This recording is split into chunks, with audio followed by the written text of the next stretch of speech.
Entonces, quedarnos callados es hacernos cómplices de la maldad del mundo. Fíjate lo que te estoy diciendo. Y si tú eres cristiano, tú eres la sal de la tierra.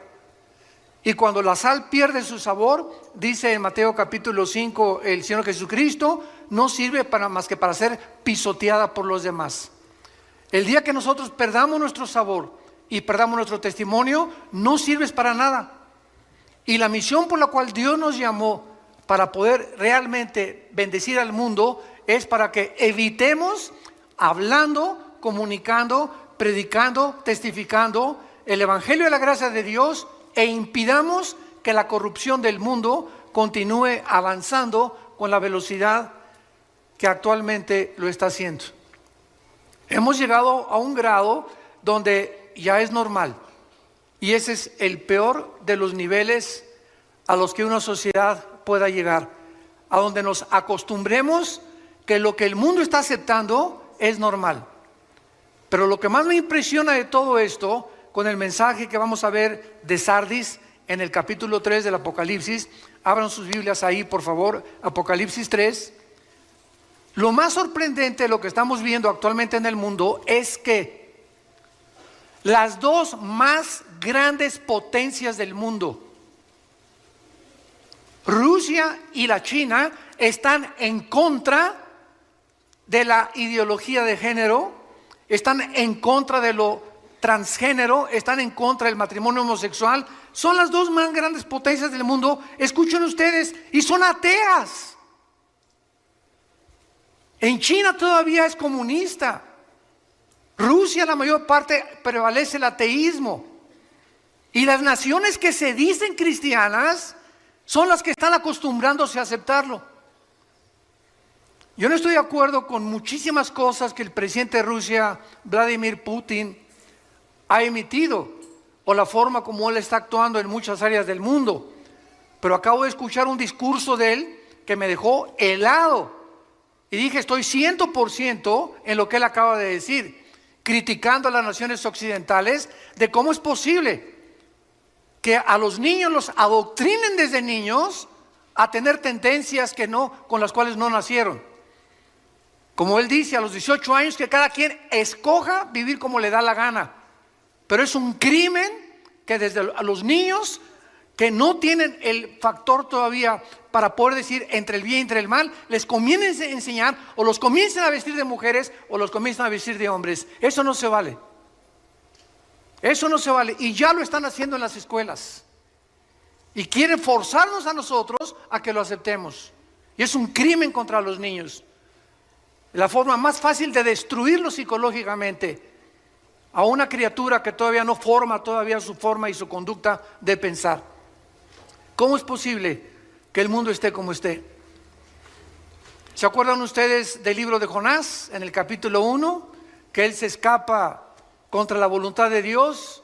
¿Y a dónde va Jonás? En dirección opuesta, y se sube al barco donde los marineros que no eran cristianos le dicen a Jonás, pero ¿cómo es posible de que tú puedas hacer esto y esconderte ante esta tormenta?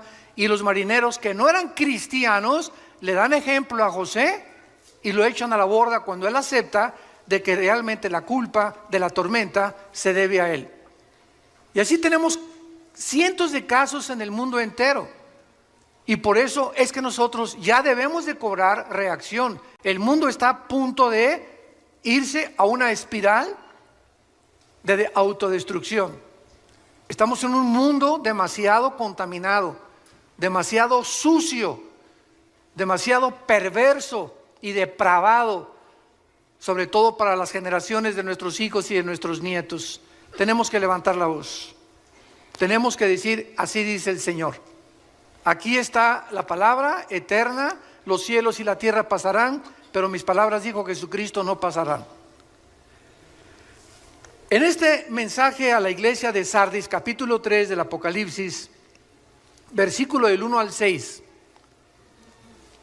es una iglesia, o fue una iglesia Sardis, que desde luego representa también a muchas iglesias que han subsecuentemente seguido las mismas características o han mantenido las mismas normas que esta iglesia. Esta es la razón por la cual se nos da este ejemplo de estas 7 iglesias. ¿Saben ustedes que las vastas distancias del espacio interestelar son inimaginablemente intensas? Las estrellas más cercanas a nosotros tienen trillones de kilómetros de distancia, y estas distancias han forzado a los astrónomos y a los astrofísicos a poder sacar una unidad apropiada para medirlo, que se llama el año luz. Un año luz equivale a lo que la luz viaja a 300,000 kilómetros por segundo. Cuando Alberto Einstein sacó su famosa teoría E igual a mc al cuadrado, la energía es igual a la masa por la velocidad de la luz al cuadrado, se determinó desde hace más de, estamos hablando ya casi un siglo, que no hay nada en el mundo más rápido que la luz. No hay nada. Hace algunos años hubo un físico que dijo que había unos neutrones que viajaban más, etcétera, etcétera, pero descubrieron después que había un error y que estas pequeñas partículas subatómicas no eran más rápido que la luz. Y esto es increíble porque el Sol se encuentra a 150 millones de distancia de la Tierra. O sea que la luz del Sol hacia nosotros viaja en 8 minutos 20 segundos. Es lo que tarda la luz del Sol llegar a la Tierra. 8 minutos 20 segundos. En los 150 millones de kilómetros que tiene. Ahora, las estrellas que están, imagínense, a miles de kilómetros, de trillones de kilómetros más lejos del Sol, y que vemos en la noche como puntitos luminosos, muchas ya no existen. ¿Por qué? Porque desaparecieron hace millones de kilómetros, millones de años, perdón. Pero ¿por qué seguimos viendo su luz? Porque explotaron, pero la luz continúa llegando y viajando en el espacio. Yo quiero usar este fenómeno de la física para poder compararlo con la situación de muchas iglesias que hace muchos años brillaron, tuvieron luz, fueron luminosas, y ahora solamente desaparecieron estas iglesias y viven de la luz del pasado. Viven de sus victorias pasadas. Cristianos que hace 10 o 15 o 5 años tuvieron una muy buena vida y ahora ya completamente están apagados. Iglesias apagadas que tienen el nombre, que viven, pero están muertas. Y muchos de ustedes que nos escuchan a través también de las redes sociales y de internet y de YouTube, etcétera, etcétera, muchos de ustedes que nos escuchan solamente tienen el nombre de cristianos, pero están muertos espiritualmente a los ojos de Dios.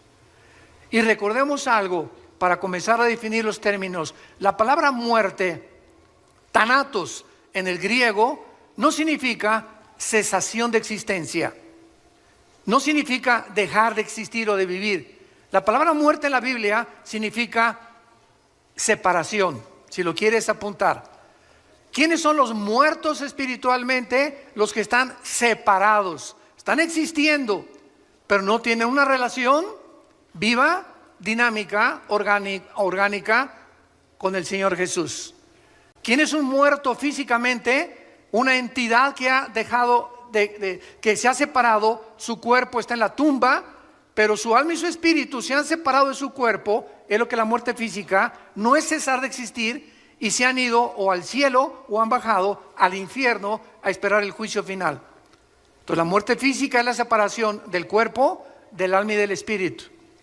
La muerte espiritual es la separación del espíritu, del alma y del cuerpo.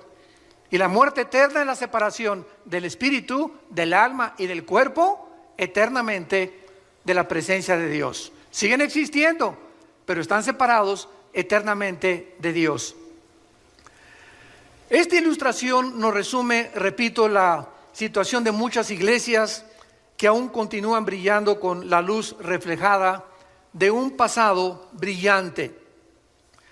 Y vemos nosotros de qué forma el mundo va a acabar, donde va a terminar. Hace algunos días tuve una reunión con varios pastores centroamericanos y me estaban preguntando que cuál era la opinión de nosotros acerca del futuro de la iglesia. Y les dije, bueno, he escuchado desde hace algunos años que han por ahí predicado.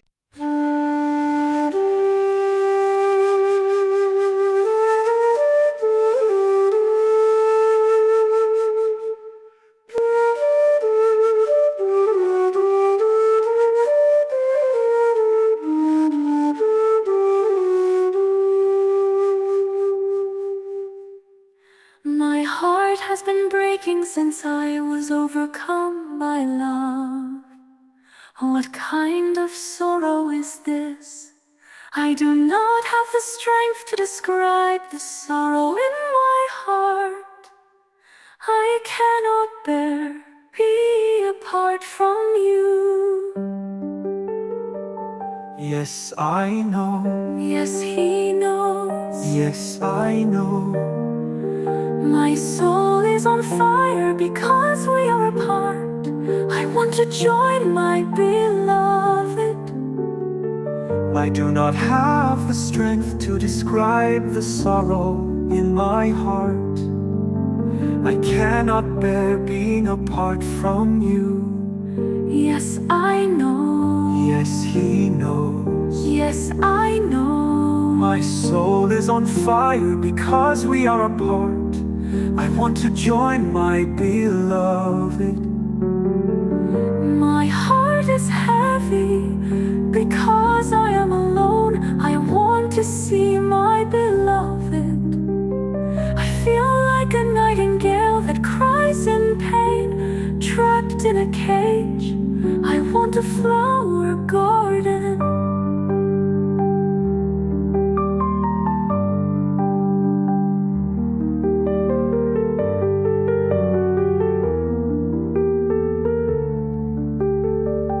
Yes, I know. Yes, she knows. Yes, I know. My True love knows my heart is breaking. He knows what sadness lives in my heart. There is no need for me to explain my grief. He knows every sliver of sorrow in my heart. Yes, I know. Yes, he knows. Yes, I know. Seeing your face as lovely as the sun has made me weak. I cannot be still. My only wish is to perish in the world of love. I thank God that my wish is granted. I have no more desire. Yes, I know. Yes, he knows. Yes, I know.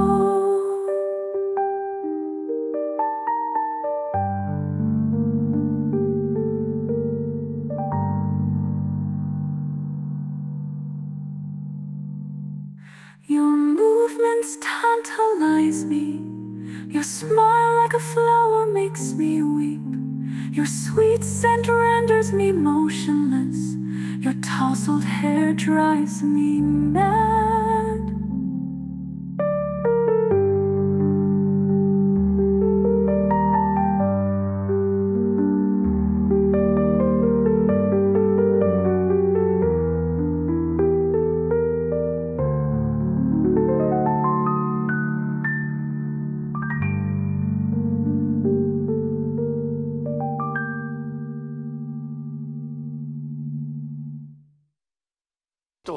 México para Cristo, España para Cristo. Y les dije yo, ¿de dónde sacaron estas tonterías? Porque en la Biblia no existe nada absolutamente de que una nación entera se vaya a convertir. Esto va a suceder hasta Apocalipsis 22 en el tiempo del milenio. Entonces la Biblia no profetiza ni tampoco nos exhibe que antes que venga Cristo, la situación del cristianismo va a mejorar. Al contrario, la Biblia enseña que antes de que Cristo venga, viene la apostasía. Segunda de Tesalonicenses 2, 3 y 4, antes que venga el anticristo vendrá la apostasía. 1 Timoteo 4:1, el Espíritu dice que en los últimos tiempos muchos apostatarán de la fe. Mateo 24:12, el Señor Jesucristo hablando, por haberse multiplicado la maldad, el amor de muchos se va a enfriar. Segunda de Pedro capítulo 2, así como hubo falsos profetas y falsos apóstoles, así habrá en los últimos tiempos falsos apóstoles, falsos profetas, que harán mercadería de la gente. Entonces estamos ante un panorama negro. Sin embargo, en medio de esta apostasía siempre habrá un remanente. Siempre habrá en todas las naciones, en todas las iglesias, un pequeño, muy reducido, muy pequeño de verdaderos cristianos. Y a ese pequeño remanente tú eres el que debes de permanecer y pertenecer. Ese es el remanente que Dios va a cuidar, a protegernos de todo lo que viene en el mundo. Como dice aquí en Apocalipsis capítulo 3, versículo 10, por cuanto has guardado la palabra que yo te he dicho, es mensaje a Filadelfia, te guardaré de la hora de la prueba que ha de venir sobre el mundo. Dios va a proteger a ese remanente. Por lo que, dándonos cuenta de cómo el mundo es tan agresivo y cómo las fuerzas de la naturaleza han atacado al mundo, al planeta Tierra, huracanes, tsunamis, incendios, terremotos, etcétera, etcétera, siempre lo ha habido en la historia, pero nunca habían convergido todos juntos, como ahora lo estamos viendo, uno tras otro, uno tras otro, uno tras otro. Solamente esta semana más de 62 terremotos hubo en el mundo. Nada más en 7 días. Muchos no se dan a conocer porque fueron de 3 grados, de 4 grados, de 5 grados, van aumentando, etcétera, etcétera. Pero estamos en un mundo convulsionado completamente por las fuerzas naturales de la naturaleza. Entonces, teniendo en cuenta estos factores y estas condiciones, acerquémonos a Dios. Es tiempo que te acerques a Dios con tu familia y con tu matrimonio. Es tiempo que reunamos a nuestros hijos y les demos testimonio. Es tiempo que a tu novia le des testimonio que es un cristiano. Y no la manosees, no te atrevas a tocarla antes de casarte. Es tiempo que le des a tu novio un testimonio de lo que es una muchacha hija de Dios. Porque ese es el testimonio, como dice Hebreos capítulo 13, alcanzaron por la fe buen testimonio los antiguos. Los testigos que ahí menciona, desde Abel, Noé, Enoc, Abraham, etcétera, etcétera. Y este es el testimonio que hace falta actualmente en el mundo que nos rodea. El mensaje a la iglesia de Sardis dice así: escribe al ángel de la iglesia en Sardis, el que tiene los 7 espíritus de Dios y las 7 estrellas, dice esto: yo conozco tus obras, que tienes nombre de que vives y estás muerto. Sé vigilante y afirma las otras cosas que están para morir, porque no he hallado tus obras perfectas delante de Dios. Acuérdate pues de lo que has recibido y oído, y guárdalo, y arrepiéntete. Pues si no velas, vendré sobre ti como ladrón, y no sabrás a qué hora vendré sobre ti. Pero tienes unas pocas personas, ahí está el remanente. Tienes unas pocas personas en Sardis que no han manchado sus vestiduras, y andarán conmigo en vestiduras blancas, porque son dignas. El que venciere será vestido de vestiduras blancas, y no borraré su nombre del libro de la vida, y confesaré su nombre delante de mi Padre y delante de sus ángeles. El que tiene oído, oiga lo que el Espíritu dice a las iglesias. Sardis fue una de las ciudades más bellas del mundo entero. Fue fundada 1200 años antes de Cristo y fue la capital del reino de Lidia hasta el año 549, 550 antes de Cristo, cuando fue conquistada por Ciro, el emperador o el rey de Persia, que es ahorita Irán. Esta ciudad fue destruida por los jónicos en el año 501 a.C. y finalmente Sardis fue conquistada por Alejandro el Magno. El rey más famoso de Sardis se llamaba Creso con C de Carlos, y estaba la ciudad emplazada en una llanura preciosa junto al río Hermus, en una posición militarmente envidiable, porque estaba construida la ciudad hacia, como casi en una montaña, como una torre, por lo cual era muy difícil. Solo Alejandro el Magno lo pudo hacer y el rey Ciro de Persia. Era una ciudad riquísima en pepitas de oro. Ahí, dicen los historiadores, comenzaron a encontrarse las primeras pepitas de oro. Cuando Alejandro el Magno conquista a Sardis, esta ciudad se rinde completamente a Alejandro el Magno y absorbe la cultura helénica, que es la cultura de los griegos, y que posteriormente los romanos también la absorbieron, y entonces el mundo comenzó, el europeo y el Asia Menor, a hablar el griego. Vean ustedes de qué forma Dios preparó todo esto para que el Nuevo Testamento que tenemos nosotros haya sido escrito ¿en qué idioma original? En el griego. Así que el Nuevo Testamento, los originales, fueron escritos en el griego, porque el griego y el hebreo son los dos únicos lenguajes que sus letras tienen símbolos de número. Esto se llama gematría. Entonces, la B en griego es el 5, la X en griego, ¿no saben? El 10, 2X, 20, 3X, el 50, ¿verdad? Bueno, sí saben griego. Entonces, esta es la razón también, y aparte que las palabras griegas, como las palabras hebreas, tienen 4 o 5 significados. ¿Qué quiero decirles? Por ejemplo, la palabra padre en español, ¿qué significa?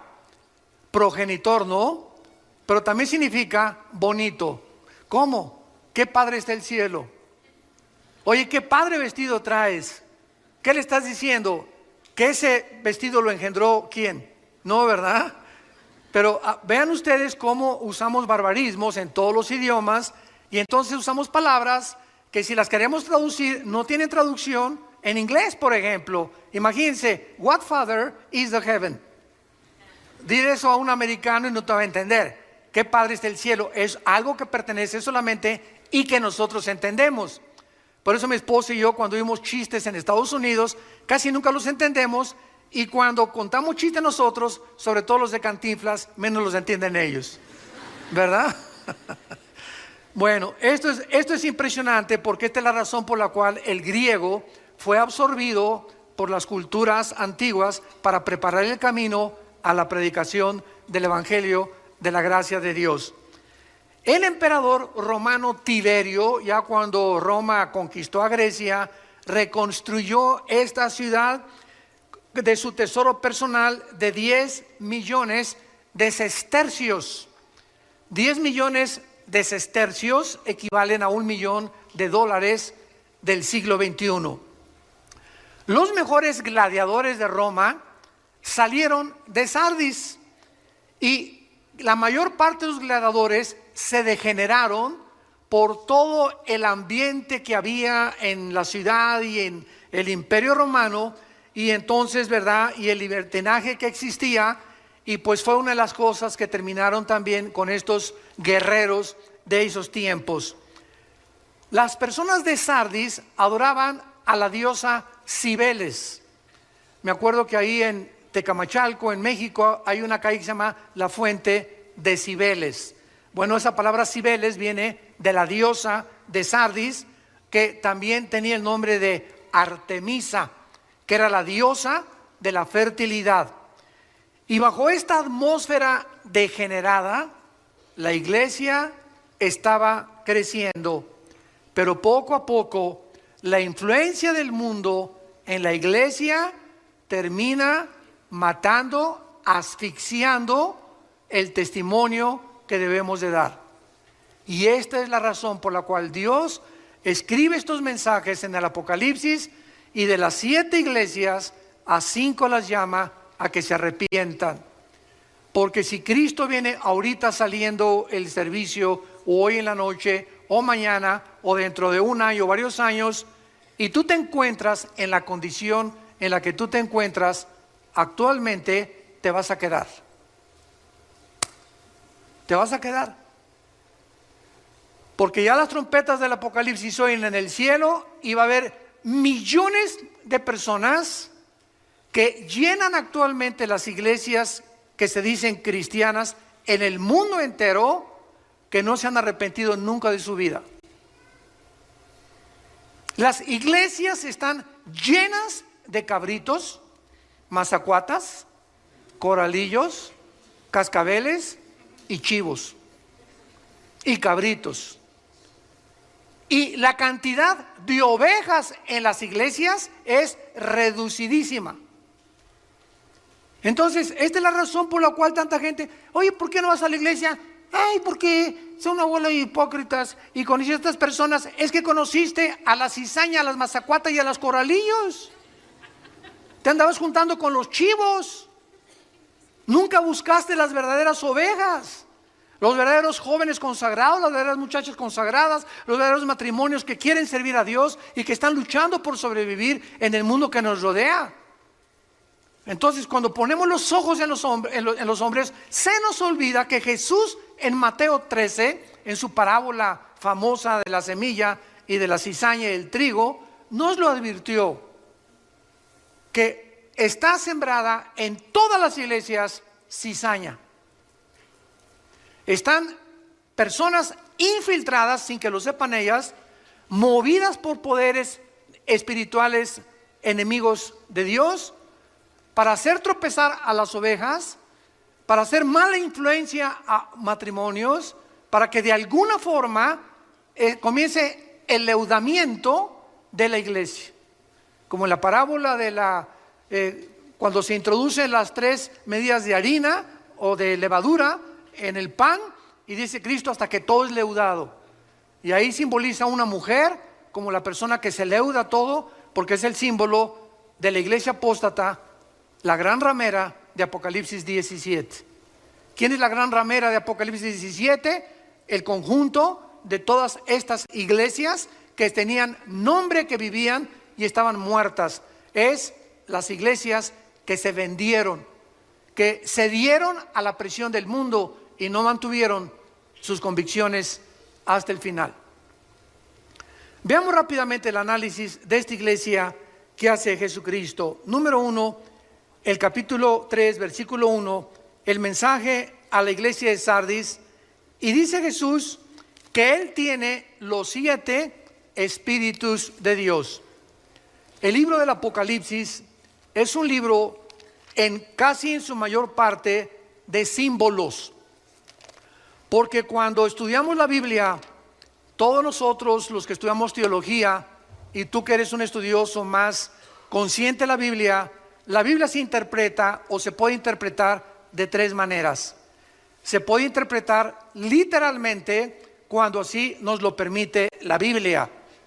Cuando, por ejemplo, dice la Biblia, y María conoció a José, estaban desposados, todo eso es literal. No nos da la Biblia una puerta para que podamos interpretarla. Número 2, figurativamente. Y la Biblia se puede interpretar también proféticamente. Entonces, la interpretación en el Apocalipsis es simbólica, ¿verdad? La mayor parte son metáforas o símbolos. Y cuando dice los 7 espíritus de Dios, el 7 se repite en el Apocalipsis casi 40, 50 veces. Los 7 ángeles, las 7 estrellas, los 7 espíritus. ¿Por qué? Porque en el simbolismo de la Biblia, los números tienen un símbolo o tienen un significado. El 1, la unidad. El 2, el testimonio. Siempre se mandaban a predicar de 2 en 2. El 3, la Trinidad. El 5 es el número de la gracia. El 6, es el número del ser humano. Por eso el anticristo es 666, que es el ser humano elevado a la Trinidad, el ser humano elevado a Dios. El 7 es el número perfecto, es el número completo. Por eso hay 7 días. Nunca se han preguntado, pregúntale a tu maestro ateo, ¿quién inventó la semana de 7 días? Pregúntaselo a cualquier ateo o a cualquier científico. ¿Cómo es posible que se haya definido que el ser humano necesita 6 días de trabajo y todos necesitamos pararnos, detenernos cada 6 días y descansar? De cada 7 días, un día tenemos que descansar. Llámese el lunes, si tú trabajas el domingo en un hotel, pues tu lunes. Pero si no nos detenemos a descansar el día de descanso, y no tiene que ser el sábado o el domingo para los que la mayor parte tenemos la bendición de no trabajar, pero si no nos detenemos un día a la semana, comenzamos a desgastarnos mental, psicológica y físicamente. El cuerpo humano necesita descanso. Y el día de descanso, olvídate de tus cálculos, de tu trabajo, de tu carpintería, de tu taller, de tu bufete de abogados, de tu consultorio médico. Olvídate de todo, vete el partido. Bueno, ya hasta ahorita Real Madrid-Barcelona, va ganando Barcelona 1-0. Pues hay que descansarnos de todo, ¿verdad? Si puedes ir en la tarde al fútbol, ¿verdad? Descansar al parque con tus hijos, con tus nietos, irte el día a un buen restaurante a comer o taquitos ahí en tu casa. Pero tratemos de el cerebro, las neuronas, librarnos de la presión de los pensamientos, porque así nos diseñó Dios. 6 días y 1 tenemos que descansar. Muy bien, en Isaías 11, versículo 1 y 2. Veamos qué son los 7 espíritus de Dios. Porque no son 7 espíritus, son las 7 manifestaciones que el Espíritu Santo tiene, y que la única persona que ha tenido estas 7 manifestaciones del Espíritu ha sido Jesucristo, el Hijo de Dios. Saldrá una vara del tronco de Isaí, y un vástago retoñará de sus raíces. Está hablando proféticamente 700 años antes de que Cristo naciera, el profeta Isaías. Y escuchen lo que dice: y reposará sobre él, o sea, sobre Jesús, número 1, el Espíritu de Jehová, espíritu de sabiduría, inteligencia, consejo, poder, conocimiento y temor de Jehová. Esta es la plenitud del Espíritu Santo. Dichosos aquellos que tienen por lo menos sabiduría, inteligencia, consejo, poder, o que tengas 3 o 4 de estas manifestaciones del Espíritu Santo. Ahora regresamos a Apocalipsis y podemos entender por qué Jesucristo dice el que tiene los 7 espíritus de Dios. O sea, Jesús poseía la plenitud del Espíritu Santo. Y este Cristo santo, glorificado, majestuoso, es el que está enviando un mensaje a un pequeño grupo de cristianos, un remanente en la iglesia de Sardis. ¿Cuál es la acusación? Yo conozco tus obras, que tienes nombre de que vives y estás muerto. Esta iglesia tenía una falsa reputación espiritual. ¿Cuántas personas se dicen a sí mismo cristianas? Volvemos a repetir, pero su verdadera condición, tal vez ante la iglesia tienes cara de San Crisóstomo, tienes la cara de la Rosa de Castilla, de Santa Rita de Casia. No, la hermana tiene cara de monja, una cara dulce, transparente. El hermano tiene cara que no rompe un plato. Pero en su casa tiene otra cara. Y en su trabajo tiene otra cara. En la psicología se le conoce como los desórdenes múltiples de la personalidad. Que no eres de una sola pieza. Y esto es lo que Dios insiste en nuestras vidas. Tenemos que ser de una sola pieza. Así como eres aquí, lo eres aquí en el estacionamiento, y lo eres en tu casa, y lo eres en tu trabajo, y lo eres en el cine, y lo eres a donde quiera que vayas. Eres tú. Y no tienes que ocultarte detrás de máscaras. ¿Por qué? Porque eres de una sola pieza. Y está demostrado esto psiquiátricamente, que una persona que tiene 2 o 3 personalidades es una persona que se está desintegrando en su carácter. Porque no ser como tú eres con tus amigos, sin que nos demos cuenta, el cerebro no acepta estas condiciones o actitudes negativas y te comienzas a desintegrar. ¿Qué me refiero que te comienzas a desintegrar? Tu conducta comienza a desvariar. Comienzas a hacer cosas que ya no son normales, que ya son completamente, muchos antisociales, otras inmorales, pero ya no eres la persona que eres.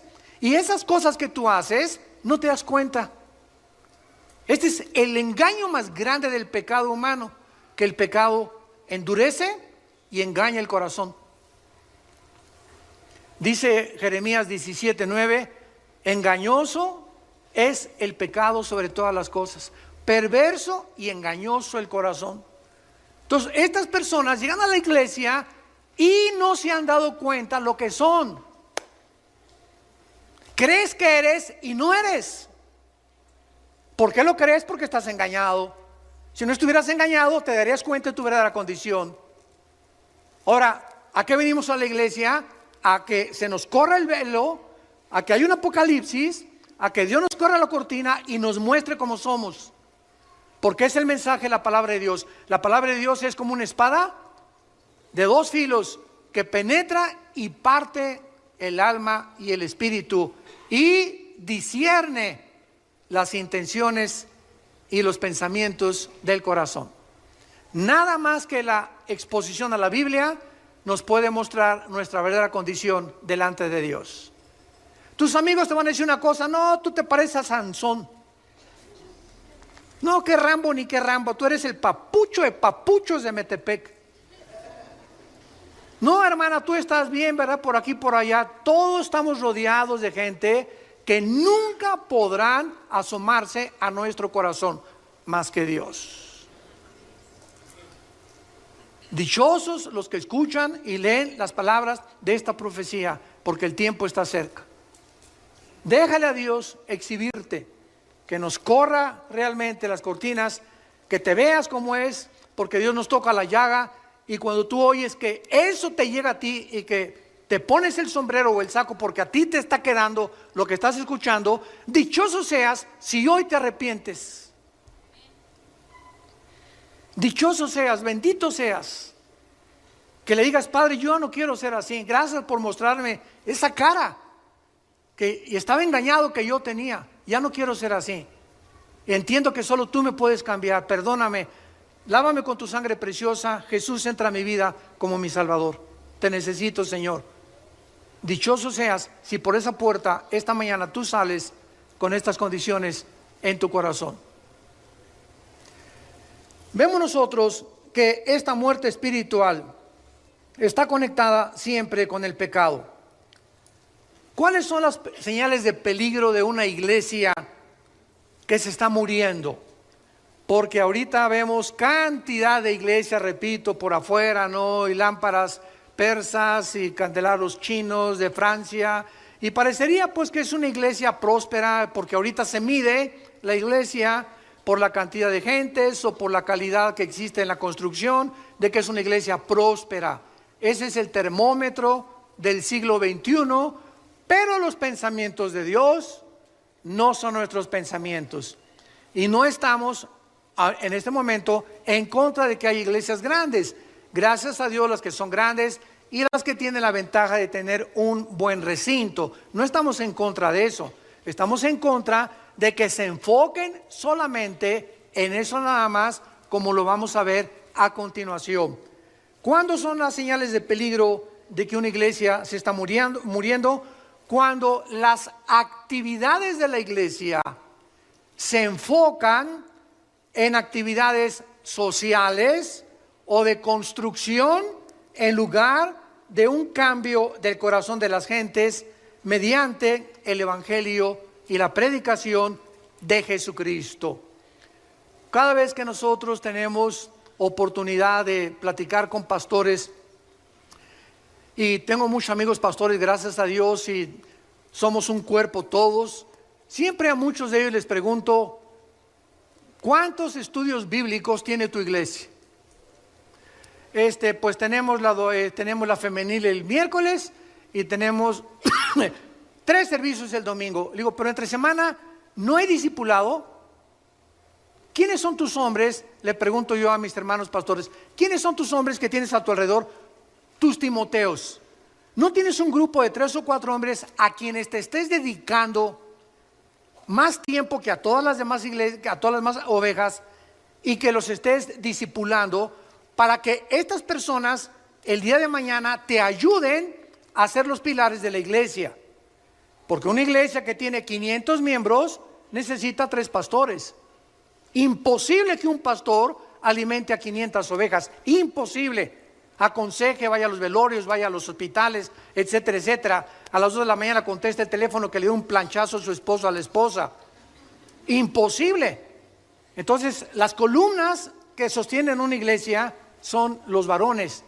La iglesia es un conjunto, se les llama en el Nuevo Testamento ancianos.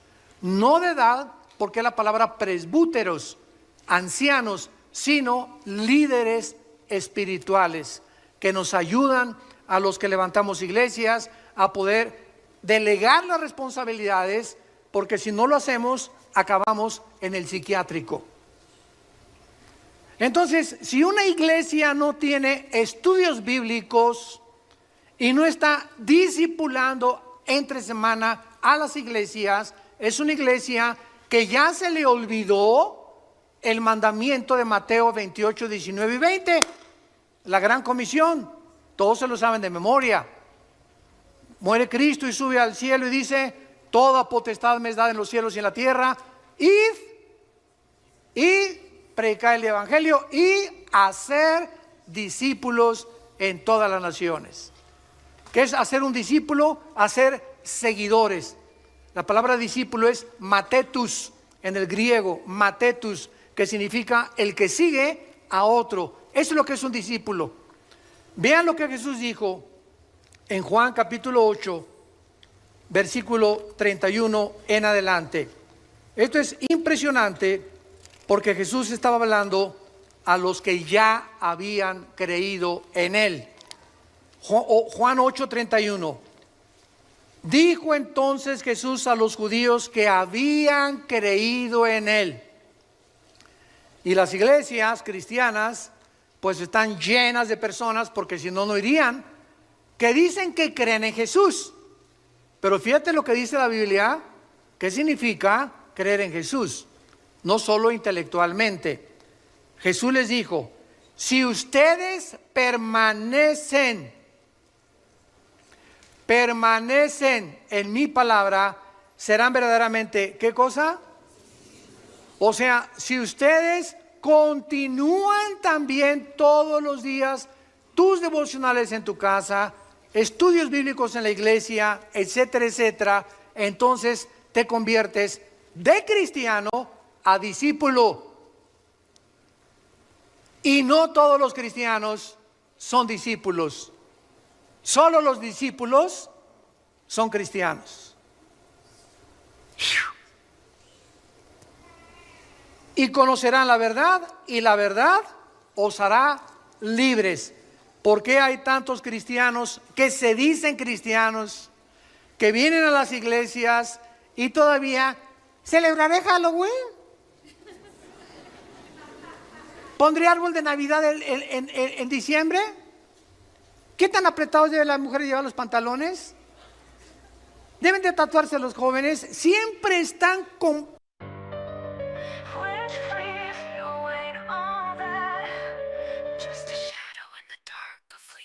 Your art's a mirror, just reflects the void. No spark, no flame, just a bitter ploy.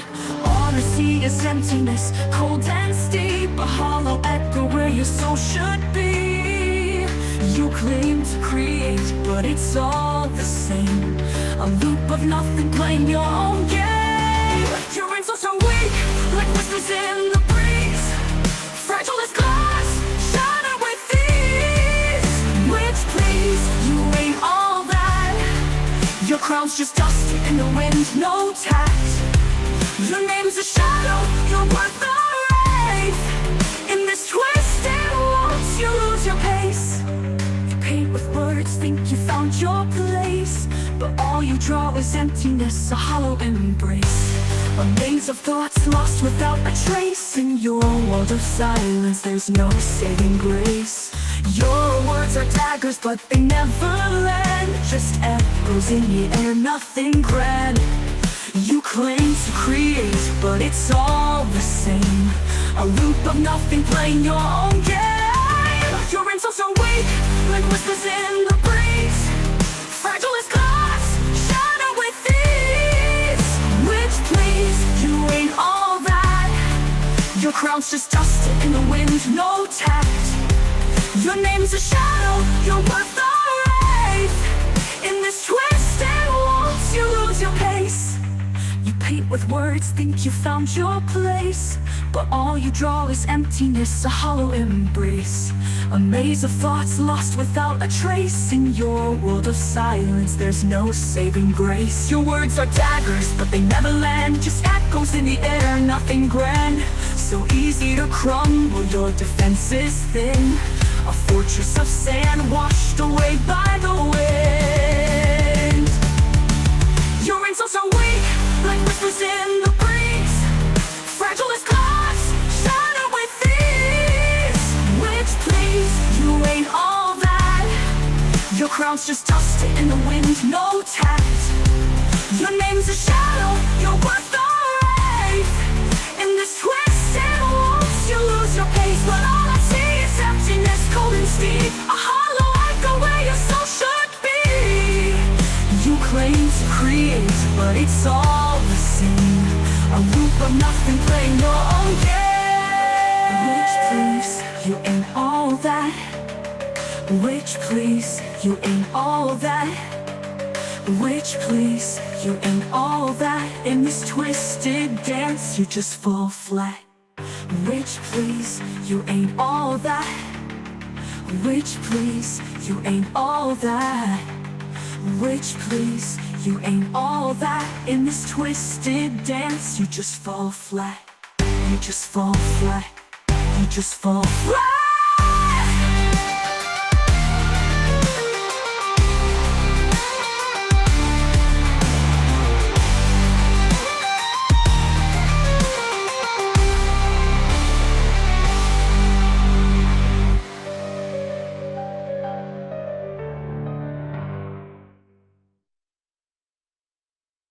Tonterías de esas, fijándose siempre en estas cosas superficiales que no es lo que hace un verdadero cristiano.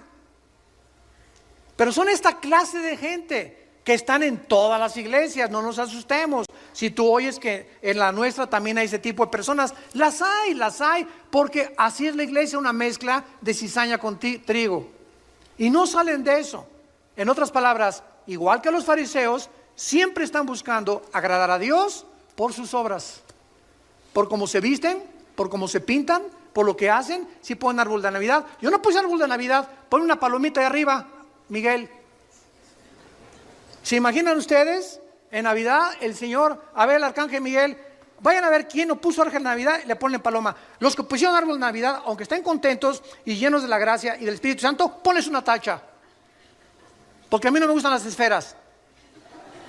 Por el amor de Dios, ya entendamos lo que es el cristianismo. Es algo interno del corazón. Romanos 14, el reino de Dios no consiste en bebida, comida, lo que hagamos, sino en gozo y paz en el Espíritu Santo. No le preguntes, ¿tiene los tatuajes? Pregúntale si tiene gozo y paz en su corazón. Y por el amor de Dios, un gordo no se atreva a criticar a alguien que está tatuado. Yo se los he dicho. ¿Por qué, hermano? Porque tú no eres un templo del Espíritu Santo, eres una catedral del Espíritu Santo. Tú le estás haciendo más daño a tu cuerpo que alguien que se puso un dibujo ahí en el brazo o en la panza o en el ombligo. Así que la Biblia dice que somos templo del Espíritu Santo, que es nuestro cuerpo, cuidámoslo. Entonces no nos atrevamos, es lo que les digo, apuntar un dedo así, porque hay 3 que nos apuntan a nosotros. Cada vez que tú haces así, hay 3 apuntándonos a nosotros. Cuidemos la forma en la que nosotros vivimos ya. Tenemos que madurar. Regresamos a Apocalipsis. Y ojalá que sigan aprendiendo hoy cosas más intensas del Espíritu de Dios. Tienes nombre de que vives y estás muerto. Vemos pues nosotros que hay una fe que puede ser imitada. Hay una fe que puede ser imitada. O sea, hay un arrepentimiento que no es arrepentimiento, es remordimiento. Y veamos nosotros en 2 Corintios capítulo 7 la diferencia entre el remordimiento y el arrepentimiento. 2 Corintios 7, versículo 10. Porque la tristeza que es según Dios, o sea, cuando realmente nuestra tristeza es el fruto de que Dios está trabajando en nuestro corazón, produce arrepentimiento para salvación, de que no hay que arrepentirse, pero la tristeza del mundo produce muerte. En otras palabras, llega una muchacha o una persona, hermano, pues caímos en la fornicación o hice este pecado y el otro, hay una tristeza tremenda en mi corazón. Hay que fijarnos que esa tristeza no sea porque tú vas a tener que recoger la cosecha y ahora quién me va a poder a recoger con mi niño, voy a quedar embarazada porque soy madre soltera. Esa tristeza no es de Dios, esa tristeza es porque estás teniendo miedo de lo que la gente diga y de las consecuencias que vas a tener. Pero cuando nuestra tristeza es, Señor, te he ofendido, no me importa lo que la gente diga, quiero tu perdón. En ese momento sabemos que somos perdonados, 1 Juan 1:8, porque la sangre de Cristo nos limpia de todo pecado, y de ahí en adelante ya no vivo con vergüenza porque no tengo que arrepentirme. Ya me arrepentí y lo creo, porque la sangre de Cristo tiene poder. ¿Me siguieron con cuidado? Esa es la diferencia. Judas se arrepintió. A ver, aquí tenemos a 2 hombres, a Pedro y a Judas. Los 2 cometieron alta traición. Los 2 negaron a Cristo. Los 2 desobedecieron a Cristo. Sin embargo, la Biblia dice que hay una diferencia entre Pedro y entre Judas cuando los 2 eran culpables de alta traición.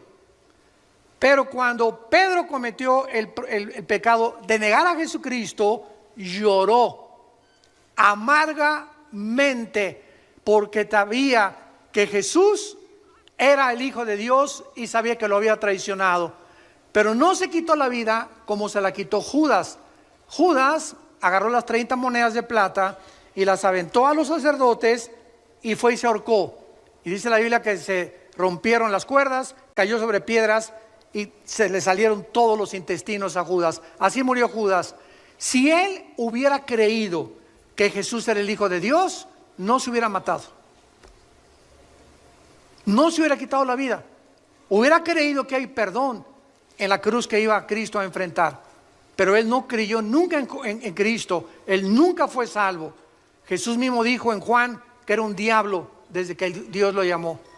Y formaba parte del plan de Dios para demostrarnos que siempre, siempre, siempre habrá gente cerca de ti y cerca de nosotros, diablos. Y muchas veces tarda tiempo en descubrir quiénes son nuestros verdaderos amigos.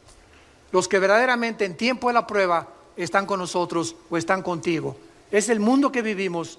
No todo es angelitos, no todo es Disneylandia, no todo es Reino Ventura. Estamos en un mundo donde hay lobos rapaces junto a ti, atrás de mí, a tu derecha y a tu izquierda. Es un mundo muy feo el que vivimos, y si estamos bajo el amparo del Señor, Él nos cuidará, nos fortalecerá, nos librará del lazo del cazador, de la peste destructora, y mandará a sus ángeles a que nos rodeen. ¿Por qué? Porque en Él hemos puesto nuestra confianza. el Salmo 91. Hay una fe que no es real, hay una creencia que no es real. En Hechos capítulo 8, Simón el mago creyó. ¿Se acuerdan ustedes? Pero en realidad, él quería el don del Espíritu Santo, oigan esto, para hacer negocio. ¿Cuántos pastores que me escuchan a través de las redes sociales están entrando al ministerio porque fracasaron como ingenieros, como arquitectos, o por lo que quiera, y están buscando un modus vivendi y se meten de pastores para hacer dinero? Cosa que te equivocas, gana nada más de mecánico que de pastor. Va a tardar muchos años para que Dios pueda levantar tu iglesia, muchos años.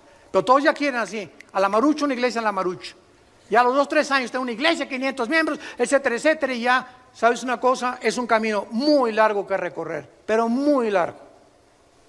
Nosotros los 3 años, cuando Dios me llamó al ministerio, estuve 3 años viviendo con indígenas entre Guerrero y Oaxaca, de misionero, durmiendo en el suelo, tapándome en pisos de adobe con periódicos, y mi cojín era un ladrillo envuelto con 3 o 4 periódicos del Excelsior de aquel tiempo, y del Esto, y de la revista Alarma, que también se vendía en aquel tiempo. 3 años, y después 4 o 5 años de muchísimos padecimientos y una pobreza impresionante. Así que no es de la noche a la mañana cuando Dios nos bendice. Dios bendice la perseverancia. Y pasan muchos años para que tu corazón sea probado, que tú realmente eres un hombre y una mujer de Dios. Y en las pruebas lo vas a manifestar. Hay una santidad que no es real. Joás, el rey de Judá, se recubrió con un manto de santidad irreprochable, ¿verdad? Y Judas, ¿quién más que Judas? ¿Quién se iba a imaginar en la última cena cuando Jesús dice, uno de ustedes me va a traicionar? Nadie de los discípulos ni por acá les pasó que iba a ser Judas el traidor. Estaba tan perfectamente bien disfrazado y camuflajeado que nadie lo pudo saber, pero el Señor conoce los corazones. Hay un amor también que no es real, que solo consiste en emociones. Vivimos tiempos difíciles y hay una humildad también que es falsa. Es una humildad que muchas veces detrás de una capa de modestia y de sencillez se esconde un corazón terriblemente orgulloso. ¿Cómo lo descubres? Muy fácil, cuando te vas a estacionar. Tenemos gente aquí que se llaman de seguridad con su gafete. Por favor, no estacione ahí. ¿Qué no sabes quién soy? Yo no soy de la prole, yo soy pirruris. Por el amor de Dios, ya bájale 5 rayitas. Claro que sí, mi comandante, usted, aunque no traiga, sea policía, lo obedezco porque trabaja para la iglesia, usted sabe lo que está haciendo y obedecemos. En estos pequeños detalles nos damos cuenta cuánto hay dentro de nosotros de orgullo y de falta de humildad. Y no queremos que nadie nos diga nada. ¿Por qué? Tú no sabes quién soy.